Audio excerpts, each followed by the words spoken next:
Operation ডেভিঙ্গোর একটা বিশেষ ভূমিকা আছে।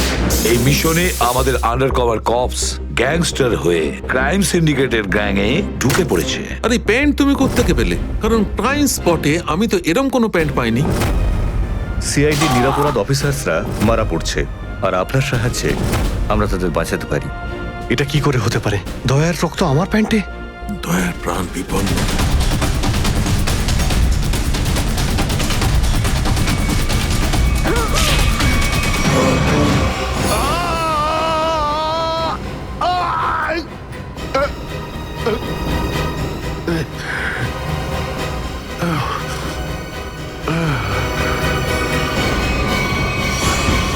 স্যার, শহরে যত টোল প্লাজা রয়েছে সব জায়গায় খোঁজ নিয়েছি।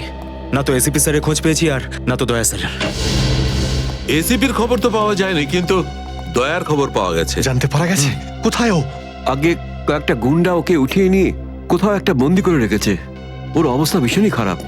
ইনি ডক্টর প্রমোদ। নমস্কার। গুন্ডারা জোর করে তুলে নিয়ে গেছিল। অ্যাকচুয়ালি দয়ার পিঠে গুলি লেগেছিল, যেটা গুন্ডারা এনাকে দিয়ে বার করিয়েছে। কে? দয়া স্যারের গুলি লেগেছে? হ্যাঁ।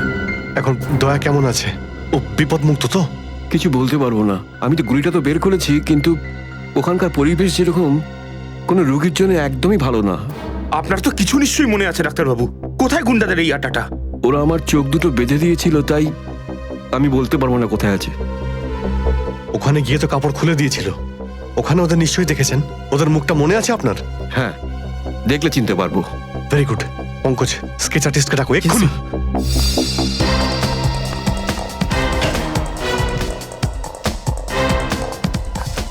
অভিজিৎ, ওই আমি তোমার সাথে। হাই।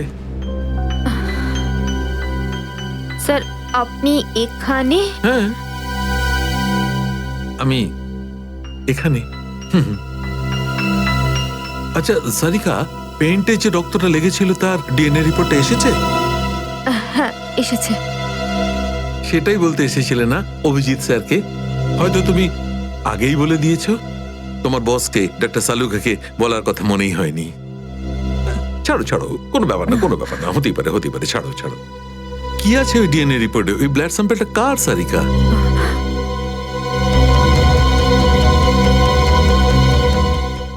দয়া স্যারের। দয়ার? দয়ার? আচ্ছা, ওই প্যান্ট যার উপর এই রক্তটা লেগেছিল, ওই সেই প্যান্টটা কার?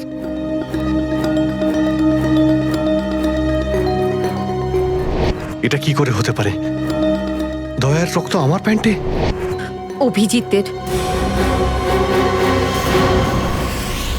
এত দূর যখন চলেই এসেছো, তোমাকে কি এমনি এমনি চলে যেতে দেবো আমি? বারে বাহ, দেখেই বলে গঙ্গা জলে গঙ্গা পুজো করা। কেতন, খুব জল তেষ্টা পেয়েছে, ডাবের জল খাই না, চলো না। দাঁড়া আসছি। কেতন, আরে না না না, কেন? ছাড়ো। চলো না প্লিজ। কেতন, কেতন। বাকি শপিং না অন্য কোনো দিন করো, চলো বাড়ি যাই। না না, আমি এখনই শপিং কেতন! করবো। অন্যদিন কেন? আরে বোঝার চেষ্টা করো না, আমার শরীর খারাপ। প্লিজ প্লিজ না, বোঝার না, চেষ্টা এক্ষুনি। করো। আমি বলছি প্লিজ না, এক্ষুনি। কথা শোনো আমার। কেতন, কি আপনি? কোথায় ছিলে তুমি কেতন? কে এটা? আমি কি করে জানবো? আমি চিনি না এনাকে। তুমি আমাকে চেনো না? নিজের সিমিকে চিনতে পারছো না কেতন? দেখুন দিদি, আপনি কিছু একটা ভুল করছেন। উনি কেতন নয়, উনি আমার স্বামী জয়। আমি আমার স্বামীকে চিনতে একটুও ভুল করিনি। এ আমার কেতনই। হয়তো আপনার স্বামীকেও ঠিক আমার মতনই দেখতে। আমার নাম তো জয়, জয় ধনকিশোর। এই দেখুন আমার ড্রাইভিং লাইসেন্স। তোমরা পুলিশরা এই ডুপ্লিকেট ড্রাইভিং লাইসেন্স ইজিলি বানাতে পারো, আমি সব জানি। কিন্তু তুমি এরকম কেন করছো? পুলিশ? দিদি, উনি পুলিশে চাকরি করেন না, উনি তো একজন মার্কেটিং ম্যানেজার। ইনি মার্কেটিং ম্যানেজার নন, আমার স্বামী একজন পুলিশ অফিসার। 6 বছর আগে একটা ডিউটির জন্য গেছিল, আর আজ অবধি ফেরত আসেনি। 6 বছর আগে? হ্যাঁ। আপনাদের বিয়ে কবে হয়েছে? 5 বছর আগে। তুমি আমার উপর সন্দেহ করছো, তাও আবার একজন অপরিচিত মহিলার কথায়। চলো। কেতন, কেতন দাঁড়াও, কেতন।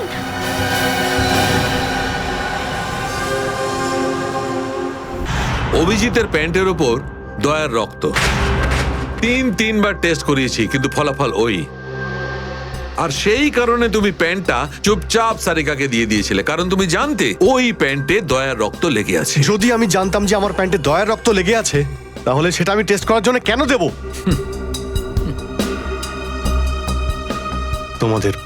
তোমাদের এটা মনে হচ্ছে না তো যে দয়ার এই অবস্থার জন্য আমিই দায়ী? আচ্ছা ঠিক আছে, মেনে নিলাম। যদি তোমার কোনো দায় না থাকে তাহলে চুপচাপ তুমি সারিকাকে প্যান্টটা কেন দিলে? ওই প্যান্টটা তুমি ডাইরেক্ট আমাকেও দিতে পারতে। দিতে পারতাম স্যার, কিন্তু সব সময় আপনি আমার বিরুদ্ধে কথা বলেন। আমাকে ছোট করার কোনো সুযোগই আপনি ছাড়েন না। এই জন্য ওই প্যান্টটা আমি আপনাকে দিইনি। আর সেই কারণে সিনিয়র ইন্সপেক্টর অভিজিৎ, তুমি এটাও বলনি যে যখন দয়া আহত হয়েছিল তুমি নিজে সেখানে উপস্থিত ছিলে।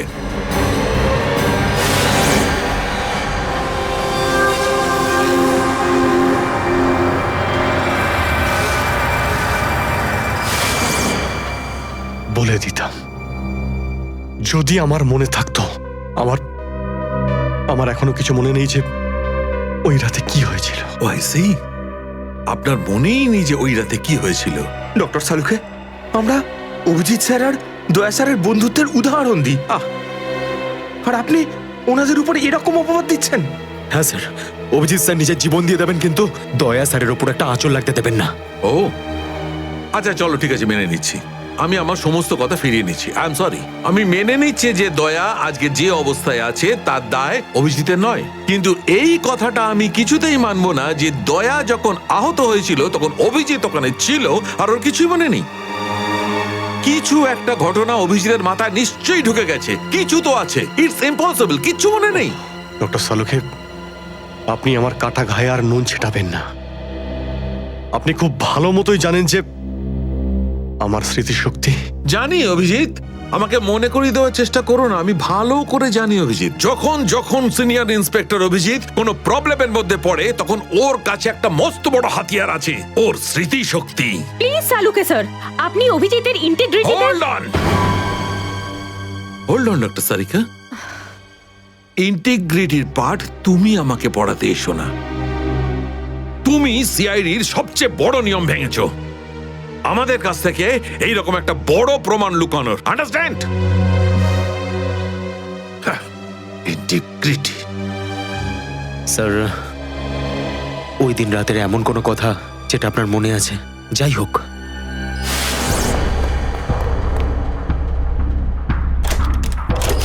আমি তেজার পিছনে দৌড়াচ্ছিলাম। ও দৌড়ে গিয়ে গাড়িতে ওঠে, আর তারপর কেউ ওকে গুলি করে আর গাড়ির বাইরে ফেলে দেয়।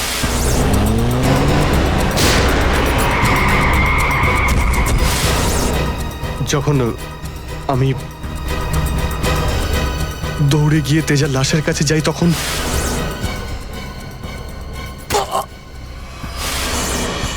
কেউ আমার ঘাড়ের কাছে কিছু একটা সূচের মতো।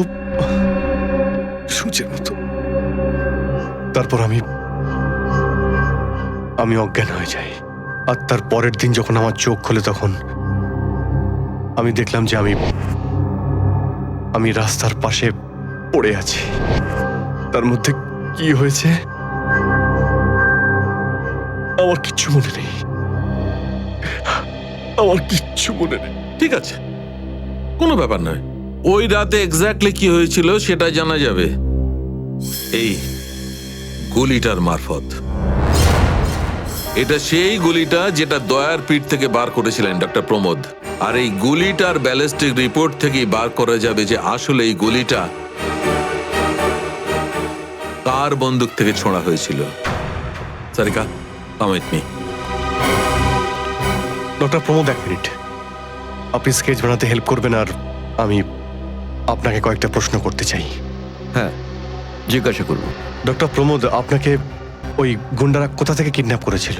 প্রতাপনগর থেকে। আর তারপর আপনার চোখে কাপড় বেঁধে দেয়? আগে ওর পরে গাড়িতে বসে ওদের আড্ডায় নিয়ে যায়। আড্ডায়? আচ্ছা, আড্ডাতে পৌঁছাতে আপনার কতক্ষণ লেগেছিল মনে আছে? 40-45 মিনিট। 40-45 মিনিট। এটা ঠিক কটার সময়? রাত তখন এই 10:30টার মতন। রাত 10:30টা? ওই সময় তো প্রতাপনগরে খুব একটা ট্রাফিক থাকে না, রাস্তা ফাঁকাও থাকে। শ্রেয়া, শহরের ম্যাপটা নিয়ে এসো, আর সেই সব জায়গা লিস্ট বানাও যেখানে প্রতাপনগর থেকে যেতে 45 মিনিট সময় লাগে। শ্রেয়া, কি হলো? শহরের ম্যাপটা নিয়ে এসো তাড়াতাড়ি। সরি স্যার, আমার শরীরটা ভালো লাগছে না, এক্সকিউজ মি।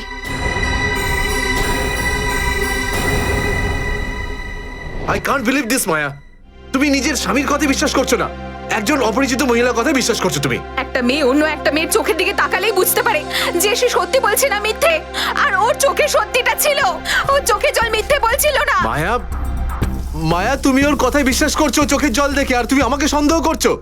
সত্যিটা বলো, বলো সত্যি করে যে কতগুলো বউ আছে তোমার, বলো আমাকে জয়।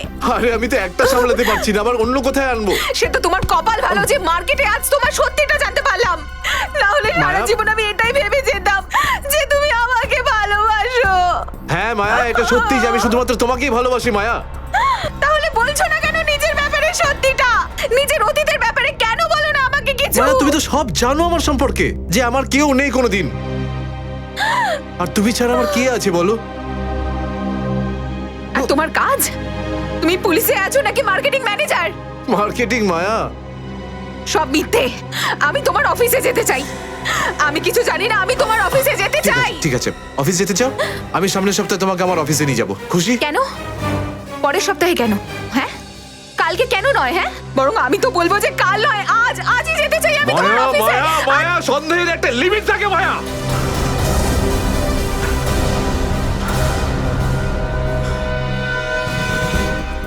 ঠিক আছে মায়া, আই এম সরি মায়া, আমি তোমাকে অফিসে নিয়ে যাবো।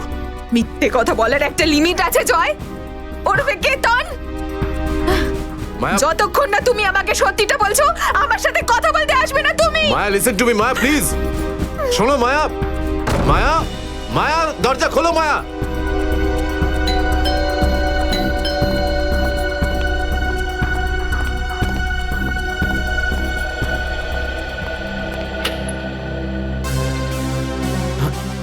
আপনি?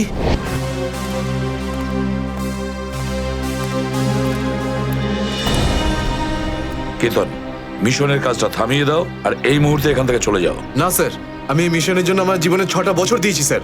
স্যার প্লিজ স্যার, আপনি এই মিশনটা আটকাতে পারেন না স্যার। আমি এই মিশনটা কমপ্লিট করা খুব তুমি কাছাকাছি। বুঝতে পারছো না কেন কেতন? তোমার জীবন কতটা বিপন্ন তুমি জানো? আর তাছাড়া আমি অন্যান্য অফিসারদের এইভাবে মরে যেতে দেবো না। 4টের সময় গোলমা বাস স্ট্যান্ডে অপেক্ষা করবে, that's an order. Sir, sir please sir, sir please. Sir সব মিলিয়ে 4টে এমন জায়গা রয়েছে যেটা প্রতাপনগর থেকে 45 মিনিটের দূরত্বে রয়েছে। এটা হচ্ছে ভিকে রোড, যেখানে কল সেন্টার্স আর অফিসগুলো রয়েছে। এটা সেই জায়গাটা হতে পারে না। আর এই পশ্চিমে শ্যামনগর স্যার, এখানে বেশিরভাগ সব ফ্ল্যাট স্যার। ডক্টর প্রমোদ, আপনার ঠিক মনে আছে যেখানে আপনাকে নিয়ে গেছিল সেই জায়গাটা বাংলো বা ফ্ল্যাট ছিল না? হ্যাঁ, পুরনো কোনো এলাকায়। এখন তাহলে বাকি রইল সাউথ আর ইস্ট। এই সাউথের দিকে চিত্রকূটনগর, আর ইস্টে বিদ্যাধরনগর। চিত্রকূটনগরে তো অনেক দোকান রয়েছে, আর বিদ্যাধরনগর এখানে তো অনেক স্টুডিও রয়েছে, ফিল্মের শুটিং হয় এখানে। আরে শ্রেয়া, আচ্ছা এখন তোমার শরীর কেমন আছে? আমি ঠিক আছি স্যার, থ্যাংক ইউ। শ্রেয়া, চাইলে তুমি বাড়ি গিয়ে বিশ্রাম নিতে পারো, ততক্ষণ আমরা এসব খোঁজ নিচ্ছি। না স্যার, যতক্ষণ দয়া স্যার আর এসিপি স্যারের খোঁজ পাওয়া যাচ্ছে না, আমার শান্তি হবে না। ওকে, ঠিক আছে। মানে দয়া হয় বিদ্যাধরনগরে, না হলে চিত্রকূটনগরে আছে।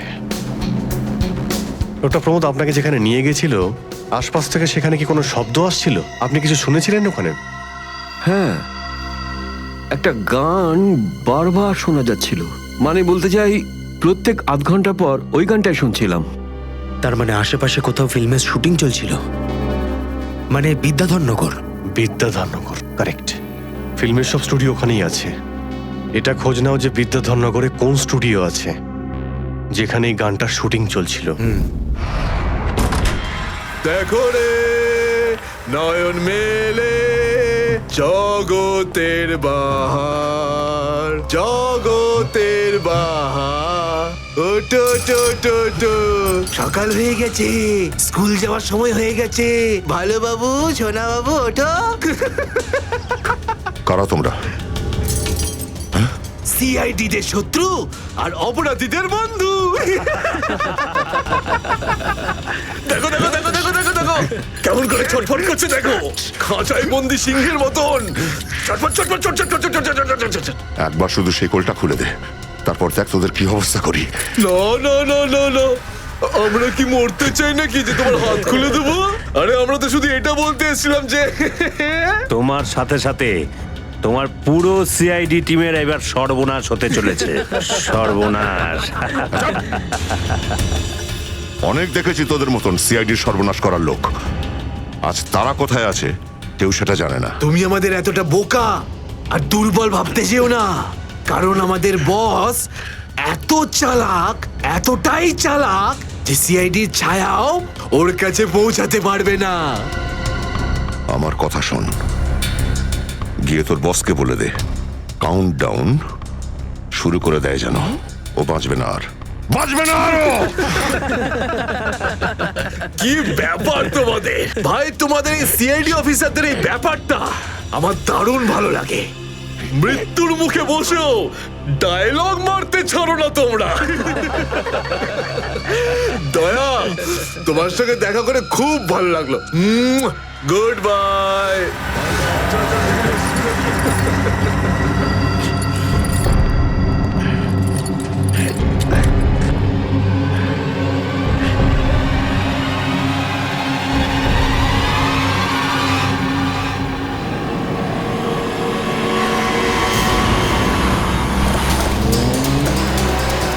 সেদিন দেখা হয়েছিল গানটার শুটিং এই স্টুডিওতেই চলছিল, তাই তো? হ্যাঁ স্যার, এটাই সেটা, বিরাট স্টুডিও।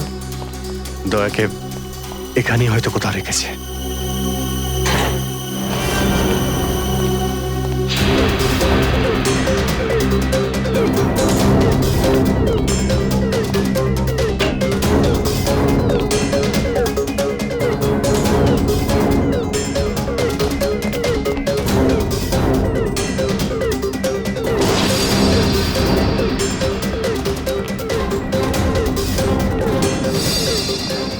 এত রক্ত?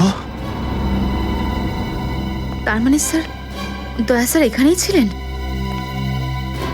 এই শিকল দিয়ে বেঁধে রেখেছিল আমার বন্ধু দয়াকে। একবার যদি আমি এদের পাই না। স্যার, এই চায়ের কাপটা পেলাম, চা এখনো গরম রয়েছে। চা গরম আছে, তার মানে হলো ওরা এখান থেকে বেশি দূর যায়নি।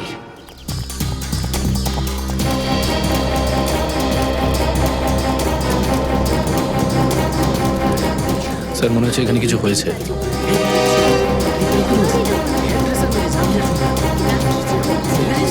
সরে যান প্লিজ, সরে যান, সাইড দিন। আমরা সিআইডি থেকে এসেছি।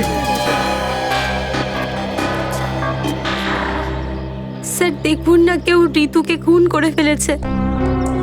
কি করে হলো এইসব? বলতে পারবো না স্যার, আমরা সবাই শুটিংয়ে ব্যস্ত ছিলাম তো তো হঠাৎ গুলি চালাবার আওয়াজ পেলাম, আর এখানে এসে দেখলাম এই মরে আছে। কতক্ষণ আগে চলেছিল গুলি? স্যার এই ধরুন আধ ঘন্টা আগে। স্যার আমরা লোকাল পুলিশকেও ইনফর্ম করে দিয়েছি স্যার। ঠিক আছে, আপনারা একটু এখান থেকে পিছিয়ে যান একটু।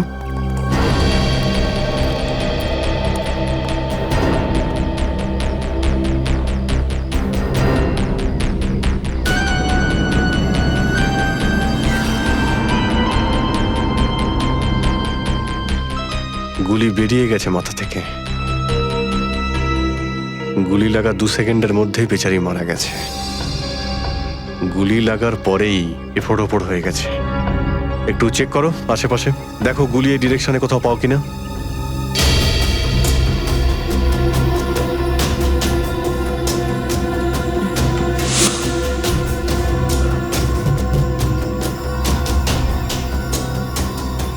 এ বিচারি এইভাবে এখানে বসেছিল, পিছন থেকে কেউ গুলি করলো আর এইভাবে উল্টে পড়ে যায়।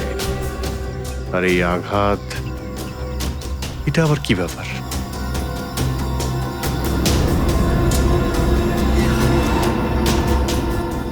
উইক পড়েছিল মেয়েটা?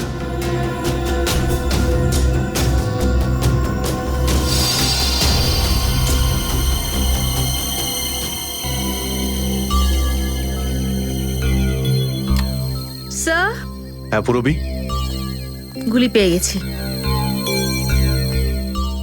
রাইফেলের গুলি মনে হচ্ছে। রেখে দাও এটাকে। আচ্ছা, কি উইক পড়তো? একদমই না স্যার, ও আসলে আমার হেয়ার ড্রেসার ছিল, আর আমার উইগস আর সবকিছু ওই রাখতো। যে উইগটা ও পরেছে না, সেটা আমার নেক্সট সিনের জন্য লাগতো। ঋতু আপনার উইক পড়েছিল? হ্যাঁ স্যার। সুশান্ত, বুঝতে পারলে?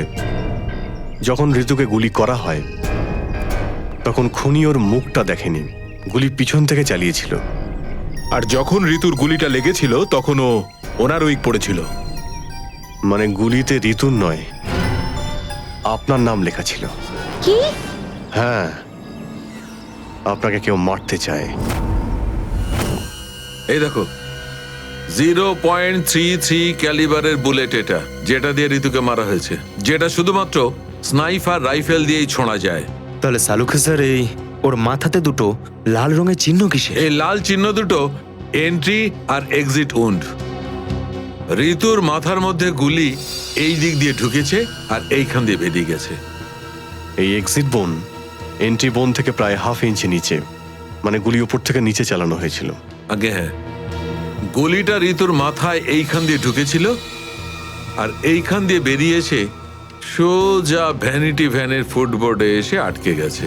আর আমাদের ক্যালকুলেশনের হিসেবে গুলিটা চালানো হয়েছে এদিক থেকে, এইভাবে। গুলিটা প্রায় 2-3 তলার ওপর থেকে ছোঁড়া হয়েছে। অনেক কিছু জানতে পেরে গেছেন স্যার আপনি। হ্যাঁ, ঋতুর কেসে তো আমি অনেকটাই জানতে পেরে গেছি।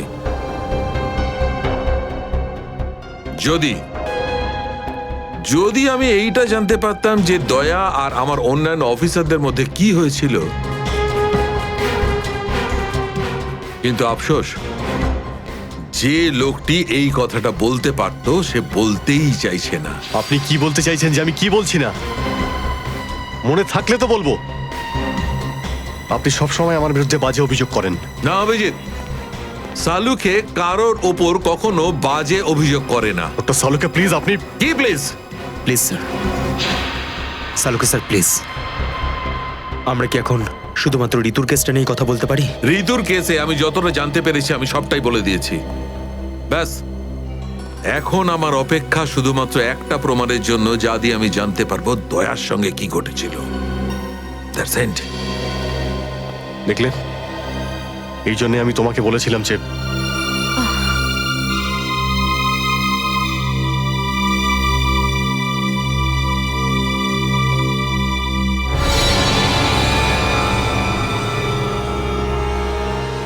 Sharp shooter. স্যার, আমি বলছি না, শেষ এক সপ্তাহ এখানে কোনো শুটিং হয়নি, তাই এখানে কারো আসার প্রশ্নই ওঠে না। মানে গত এক সপ্তাহ ধরে তুমি ছাড়া এই স্টুডিওতে আর কেউ আসেনি? আগে না স্যার। তার মানে গুলি তুমি চালিয়েছো?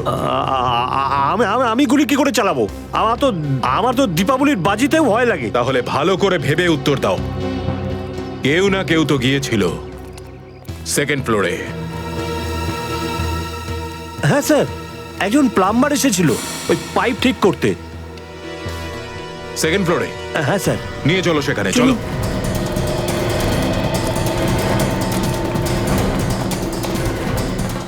কোন দিকে? এই দিকে।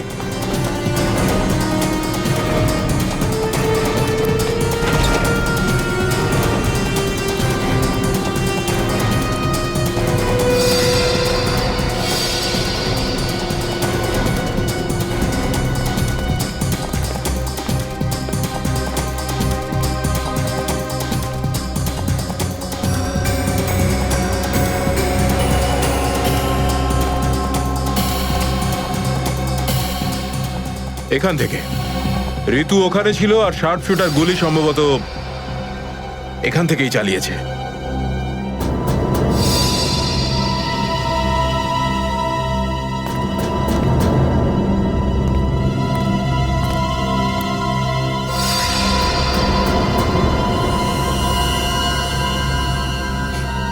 স্যার স্যার লাবণ্যকে গুলি করা হয়েছিল, এই হলো ওই গুলিটার শেল। তুমি স্যার স্যার এতে আমার কোনো দোষ নেই স্যার। স্যার প্লিজ আমার বিরুদ্ধে কোনো কমপ্লেন করবেন না, আমার চাকরি চলে যাবে, প্লিজ প্লিজ। ভয় পেও না। আচ্ছা আমাকে এটা বলো, ওই প্লাম্বারের মুখটা দেখেছিলে তুমি? স্কেচ বানাতে পারবে?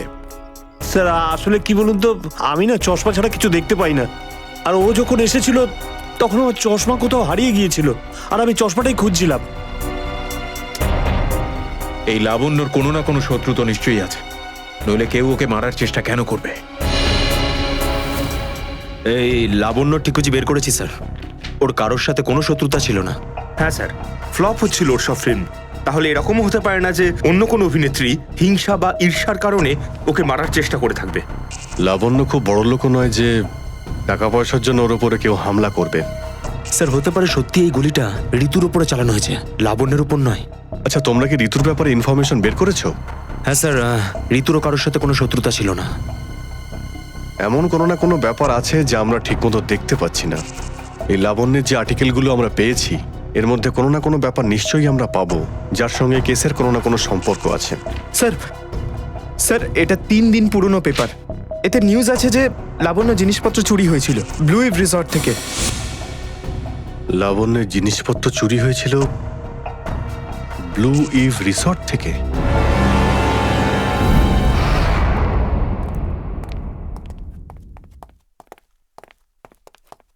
এটাই রুম স্যার।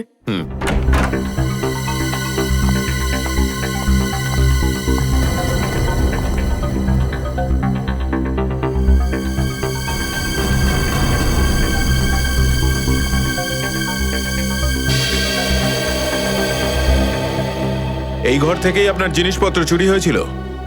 একদমই তাই স্যার, কিন্তু খুব একটা দরকারি জিনিস ছিল না, এই এমনি 1,500-2,000 টাকা আর নকল জুয়েলারি। আর পুলিশ কোনো সূত্র পায়নি এখান থেকে? না স্যার। কিন্তু চোর এখানে আসলো কি করে? জানলা দিয়ে, এসির জায়গা দিয়ে নাকি? স্যার দরজা থেকে এসেছিল। পুলিশের কথা অনুযায়ী ও চাবির ব্যবহার করেছিল ঘরটা খুলতে। আর এই ঘরের চাবিটা কার কার কাছে ছিল? একটা আমার কাছে আর একটা এদের কাছে। ও মানে হোটেলের কোনো ভেতরের লোকের কাজও হতে পারে। ম্যাডাম আপনি এসব কি বলছেন? 15 বছর পুরনো আমাদের হোটেল, আমরা খুব সৎভাবে কাজ করে এখানে গুডউইল বানিয়েছি, আর আমাদের হোটেলের কোনো লোক এটা করতে পারে না। হয় এই কাজটা কোনো হোটেলের ভেতরের লোকই করেছে, অথবা কোনো বাইরের লোক এই চাবি চুরি করে চাবির ডুপ্লিকেট বানিয়ে নিয়েছে। আর এই দুটো সিচুয়েশনেই তোমাদের হোটেল দায়ী, বুঝলে কিছু? ছেড়ে দিন না স্যার, এই ছোটখাটো চুরির জন্য কেন ওদের ডিস্টার্ব করছেন? লাবণ্য দেবী, এই জিজ্ঞাসাবাদ আমরা আপনার জিনিসপত্রের জন্য করছি না, বরং এটা তাকে ধরার জন্য করছি যে আপনাকে মারতে চাইছে। কারণ আমাদের মনে হয় যে এই চুরির সম্পর্কের সাথে আপনার উপর প্রাণঘাতী হামলার সাথে থেকে থাকতে পারে। সেই কারণে একটু ঠিক করে মনে করে বলুন, আর কোনো বিশেষ জিনিস বা কোনো দামি জিনিস যেটা চুরি হয়েছে? হ্যাঁ, আমার তো না, কিন্তু আমার হেয়ার ড্রেসার ঋতুর জিনিস চুরি হয়েছিল। আর তারপর ওর হঠাৎ করে মুড অফ হয়ে গেছিল আর ও খুব কাঁদছিল। এমন কি জিনিস চুরি হয়েছিল ওর? একটা অদ্ভুত শোপিস ছিল। শোপিস? হ্যাঁ, আমিও অবাক হয়েছিলাম ভেবে যে একটা শোপিসের জন্য এত ভেঙে পড়ার কি আছে। আর আমি ওকে বলেও ছিলাম যে আমি ওকে একটা নতুন শোপিস এনে দেবো, কিন্তু হয়তো ওই শোপিসটা ওর জন্য খুব দামি ছিল। খুব দামি শোপিস ছিল? না না, ওই ট্রিপোলিয়াম বাজারে যে চাইনিজ শোপিসের দোকানগুলো আছে না, সেখান থেকেই নিয়েছিল। ওই হবে 700-800 টাকার মতো। ত্রিপোলিয়া বাজারে চাইনিজ জিনিসপত্রের দোকান?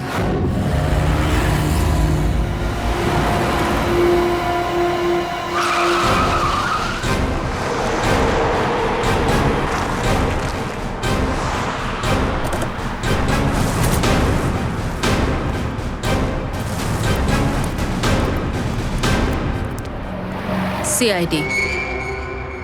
সিআইডি? একটা খুনের ব্যাপারে আপনার থেকে কিছু জানতে চাই। খুন? কার খুন হলো আবার? এর নাম ঋতু, ফিল্ম ইন্ডাস্ট্রিতে হেয়ার ড্রেসারের কাজ করে। কিছু মনে পড়লো? আমি তো একে কোনোদিন দেখিনি। গত শনিবারে আপনার দোকানে এসেছিল। ও একটা মূর্তি কিনেছিল। এই অনেকটা এরকম ছিল। শনিবার তো আমি ছুটিতে ছিলাম। হ্যাঁ, সুশান্ত দোকানটা দেখছিল।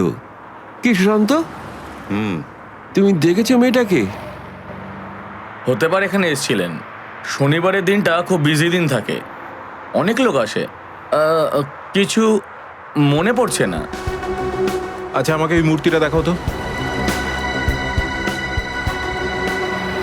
ওই মূর্তিটাও।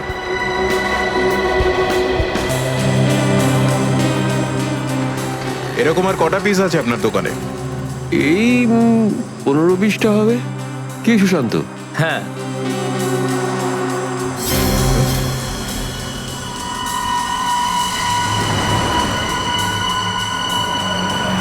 ওখানে ওই দুটো বক্সে ক্রস চিহ্ন দেওয়া কেন? আরে আরে ওটা তো ডিফেক্টিভ পিস, এগুলো ফ্যাক্টরিতে রিটার্ন যাবে, আপনার কোনো কাজে আসবে না। সেটা এক্ষুনি জানতে পারা যাবে। দেখাও ওটাকে। দেখাও।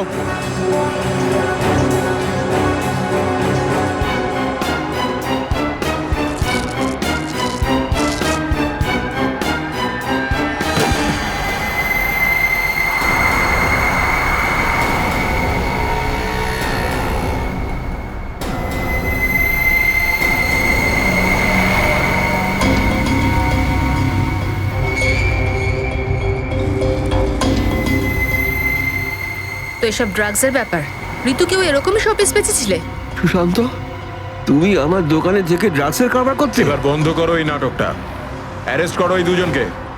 আসুন, পরে দেখছি। চল, তোকে বোঝাচ্ছি, চল। স্যার, আমি কিছু করিনি স্যার। চল।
সুশান্ত, কে করলো এটা? বলো সুশান্ত, উত্তর দাও। হ্যাঁ, বলো বলো সুশান্ত, কে করলো এটা? সুশান্ত,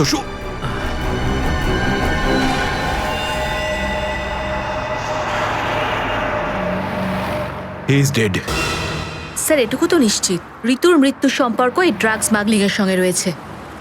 হ্যাঁ পুরবি, কিন্তু এই ড্রাগসের র্যাকেটের পিছনে কারা আছে?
ব্যাপার স্যার, এত আর্জেন্ট ডাকলেন?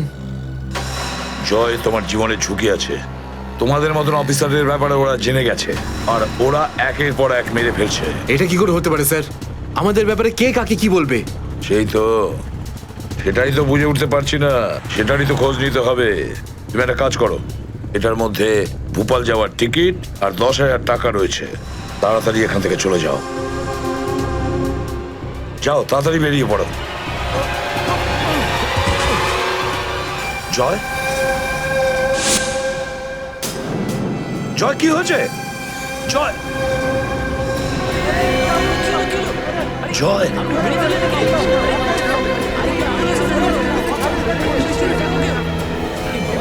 মাই গড,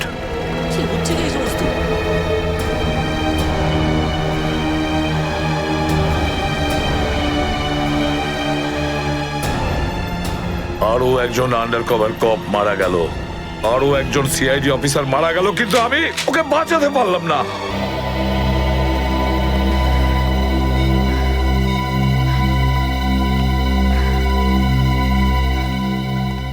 দয়া স্যারের ফোনটা কেন লাগছে না? শ্রেয়া, দয়া স্যারও ঠিক ফিরে আসবেন যেরকম অভিজিৎ স্যার এসেছেন। স্যার কিভাবে ফিরে আসবেন? আমরা তো এটাও জানি না যে দয়া স্যার কোথায় আছেন। স্যার, নাইবা দয়া স্যারের খোঁজ পাওয়া যাচ্ছে, নাইবা এসিপি স্যারের। শ্রেয়া, ওনারা সিআইডি অফিসার, এরকম অনেক সমস্যার সম্মুখীন হয়েছেন। যেখানেই থাকুক না কেন, নিশ্চয়ই ভালো থাকবেন ওনারা। স্যার, আপনি এমনটা কিভাবে বলতে পারেন? আপনি রক্ত দেখেছিলেন তো? কতটা রক্ত পড়েছিল বলুন তো ওখানে? আর ওই গুলিটা, যে গুলিটা দয়া স্যারের শরীর থেকে বেরিয়েছিল। হ্যাঁ শ্রেয়া, আমি সবকিছু দেখেছি, কিন্তু তার মানে এটা তো নয় যে সিআইডি অফিসাররা মারা যান না। স্যার, হ্যাঁ স্যার, আপনি ঠিক আছেন তো? স্যার, কাল থেকে আপনাকে ফোনে পাচ্ছিলাম না। হ্যাঁ, আমি একটা জরুরি কাজে ব্যস্ত ছিলাম। এমন একটা টপ সিক্রেট কাজ ছিল, কাউকে বলতে পারিনি, এমনকি তোমাদেরও নয়। স্যার, কি স্যার, দয়া স্যারের কোনো খোঁজ পাওয়া যাচ্ছে না। দয়া স্যারের কোনো খোঁজ পাচ্ছ না মানে? স্যার, দয়া স্যার নিখোঁজ। কিন্তু গেল কোথায় ও? জানি না স্যার, ওনার ফোনটাও লাগছে না। আর ওনার গায়ে গুলিও লেগেছে। দয়ার গায়ে গুলি লেগেছে? এক মিনিট, এই ব্যাপারটা তোমরা জানলে কি করে? স্যার, সালুকে স্যার বলছিলেন যে দয়া স্যারের বডি থেকে একটা ডক্টর গুলি বের করেছেন আর চুপ করে নিয়ে এসে ওনাকে দিয়েছেন। দয়ার বডি থেকে গুলি বের করে সেটা শালুকে পাঠানো হয়েছে? অভিজিৎ, অভিজিৎ কোথায়? স্যার, অভিজিৎ স্যারও নিখোঁজ ছিলেন, 3 ঘন্টা আগেই ফিরে এসেছেন। আর তার থেকে বড় কথা স্যার, অভিজিৎ স্যারের প্যান্টে দয়া স্যারের রক্ত লেগেছিল। অভিজিৎ নিখোঁজ? 3 ঘন্টা আগে ও ফিরে এসেছিল, আর ওর প্যান্টের ওপর দয়ার রক্ত লেগে আছে? আর ওনার কিছুই মনে নেই স্যার। আর ওর কিছু মনে নেই? সেই একই ব্যাপার, সেই একই ব্যাপার। অভিজিৎ যখনই কোনো মুশকিলে পড়ে, ওর স্মৃতিশক্তি লোপ পেয়ে যায়। এসব কি হচ্ছে সিআইডির মধ্যে? আমাদের তিনজন আন্ডার কভার অফিসার মারা গেছে। ওই অফিসারদের ব্যাপারে আমি ছাড়া আর কেউ কিচ্ছু জানতো না, কিন্তু ওদের নাম বাইরে ফ্ল্যাশ হয়ে গেছে। কিভাবে? স্যার, এই কথাটা যদি শুধু আপনি জানতেন তাহলে। সেটাই তো বলছি আমি সচিন, সেটাই তো বুঝে উঠতে পারছি না। এসব কি করে হলো, কিভাবে হলো? এটার একটাই মানে দাঁড়ায় সচিন, আমাদের মধ্যেই কেউ একজন আছে যে আমাদের সঙ্গে বেইমানি করছে, আমাদের সাথে বেইমানি করছে। একজন বেইমান আছে। আর স্যার, একটা কথা আরো, একজন হেয়ার ড্রেসার খুন হয়ে গেছে স্যার। Hair dresser? হ্যাঁ স্যার, শুটিং চলাকালীন ওকে খুন করা হয়েছে। স্যার, মনে হচ্ছে এই খুনটা ড্রাগসের কারণে হয়েছে। আর স্যার, তদন্ত করতে করতে একটা লোক পর্যন্ত পৌঁছেছি, কিন্তু শেষে ও মারা যায়। আর স্যার, ওর পকেট থেকে আমরা এই কাগজটা পেয়েছি। স্যার, এটার উপরে কিছু নাম্বার লেখা রয়েছে। 185637245 183567235। আমার মনে হয় সচিন, এটা কোনো টেলিফোন বা মোবাইলের নাম্বার নয়। এই নাম্বারটা অন্য কিছু, এই নাম্বারটা অন্য কিছুরই হবে। কিন্তু কি, কিসের নাম্বার হতে পারে এটা? হ্যাঁ সালুকে। আরে, এরা তো সব তোমার সঙ্গেই আছে। তোমার অফিসাররা তো তোমাকে খুঁজে খুঁজে হয়রান হয়ে গেল। আমি কোথায় গিয়েছিলাম ওরা জানে। এবার তুমি বলো, এমন কোন কথা আছে যেটা ফোনে বলতে পারোনি?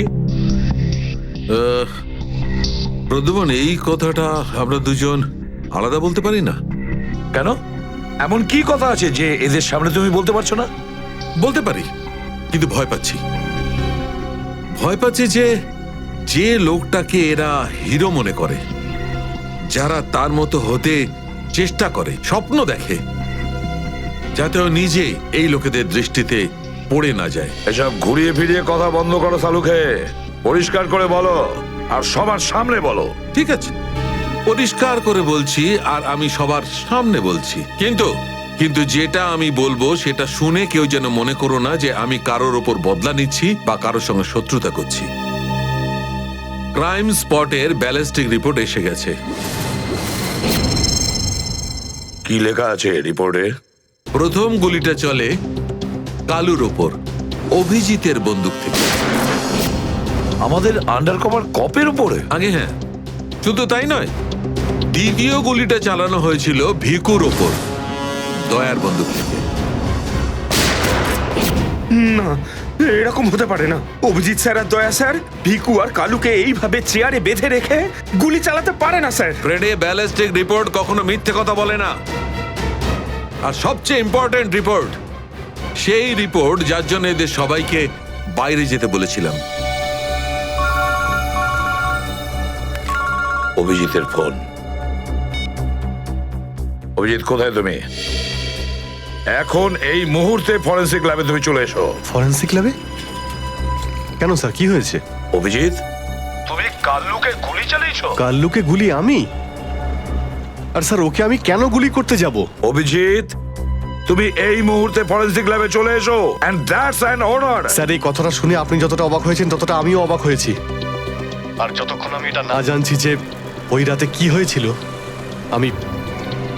আমি আসবো না। তাহলে কি তুমি আমার বিরুদ্ধে যাবে? স্যার, আমি আপনার বিরুদ্ধে যাচ্ছি না স্যার। আমি সেটাই করছি যেটা আপনি আমাদের শিখিয়েছিলেন, সিআইডির ডিউটি স্যার। অভিজিৎ, ও না করে দিল। আপনার অনেস্ট, ব্রিলিয়েন্ট, ইন্টেলিজেন্ট অফিসার আপনার অর্ডার ক্যারি আউট করতে না করে দিল এসিপি সাহেব। আমি জানতাম প্রদ্যুমন, এই অভিজিৎ একদিন না একদিন পুরো সিআইডি টিমের জন্য সেই মাছি প্রমাণিত হবে যে সমস্ত পুকুরটাকে নষ্ট করে দেয়। এই অভিজিতের কারণে আমাদের পুরো সিআইডি টিমের বদনাম হয়ে যাচ্ছে। কলঙ্ক একটা। এই অভিজিৎ সিআইডি টিমের একটা বড় বোঝা, একটা কলঙ্ক। অনেক হয়েছে স্যার, বন্ধ করুন এসব। আর কি উল্টোপাল্টা বলবেন ওর নামে? আমি বন্ধ করব? আমি তো বন্ধ করে দেবো সারিকা, কিন্তু এই রিপোর্ট, এইটার কি করবে? এইটা চুপ করে থাকবে না সারিকা। এইটা সত্যি কথা বলবে বস। জানো এই রিপোর্টে কি আছে? কি আছে ওই রিপোর্টে? দয়ার উপর গুলি কে চালিয়েছে, কে মেরেছে সালুকে, কে করেছে গুলিটা? প্রদ্যুমন, দয়ার উপর গুলি তোমার honest, brilliant, intelligent officer Abhijit চালিয়েছে। কি? দয়া অভিজিতের গুলির শিকার হয়েছে প্রদ্যুমন। অভিজিৎ গুলি চালিয়েছে দয়ার ওপর। অভিজিৎ? অভিজিৎ অভিজিৎ দয়াকে গুলি করেছে?